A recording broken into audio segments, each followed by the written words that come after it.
Let's start a class of accounting standards in India. இந்தியாவில் வந்து accounting standard இருக்குது. அந்த அக்கௌண்டிங் ஸ்டாண்டர்ட் வந்து யார் ஃப்ரேம் பண்ணுறாங்க, என்ன மாதிரி வந்து அவங்க வந்து ஃபாலோ பண்ணுறாங்க, அதுக்குன்னு ஒரு போர்டு இருக்குது. அதை பற்றி தான் நம்ம இப்போ பார்க்க போகிறோம். ஃபஸ்ட்டு இந்தியாவில் அக்கௌண்டிங் ஸ்டாண்டர்டை யார் இஷ்யூ பண்ணுறாங்க அப்படின்னா ICAI. இது ரொம்ப இம்பார்ட்டண்ட். இன்ஸ்டியூட் ஆஃப் ICAIனா institute of chartered accountants of India. இவங்க தான் வந்து என்ன பண்ணுறாங்கன்னா இந்தியாவில் வந்து அக்கௌண்டிங் ஸ்டாண்டர்டை வந்து இஷ்யூ பண்ணுறாங்க. இந்த ICAI வந்து யார் கான்ஸ்டியூட் பண்ணாங்க, யார் உருவாக்கினாங்க அப்படின்னா ASBன்னு கொடுத்துருக்காங்க பாருங்கள், அக்கௌண்டிங் ஸ்டாண்டர்ட் போர்டு. எப்போ உருவாக்கினாங்கன்னா 21 ஏப்ரல் 1977 தான் வந்து இதை க்ரியேட் பண்ணாங்க.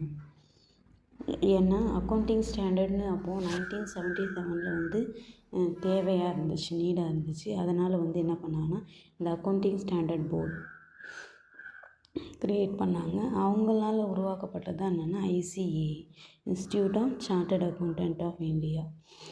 இவங்க எதை பேஸ் பண்ணி இவங்க வந்து அக்கௌண்டிங் ஸ்டாண்டர்டை க்ரியேட் பண்ணுவாங்கன்னா அக்கௌண்டிங் ஸ்டாண்டர்ட் போர்டு கொடுத்துருக்காங்க.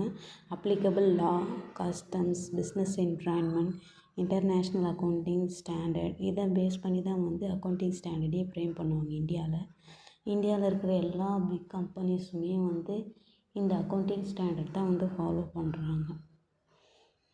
இதுக்குன்னு வந்து என்ன பண்ணுறாங்கன்னா கவுன்சில், அக்கௌண்டிங் ஸ்டாண்டர்ட் போர்டு தான் வந்து ஃபார்முலேட் இல்லை கவுன்சில் தான் இந்தியாவில் வந்து என்ன இருக்குன்னா அக்கௌண்டிங் ஸ்டாண்டர்ட் போர்டு. அவங்களுடைய கவுன்சில் தான் வந்து institute of chartered accountant of India.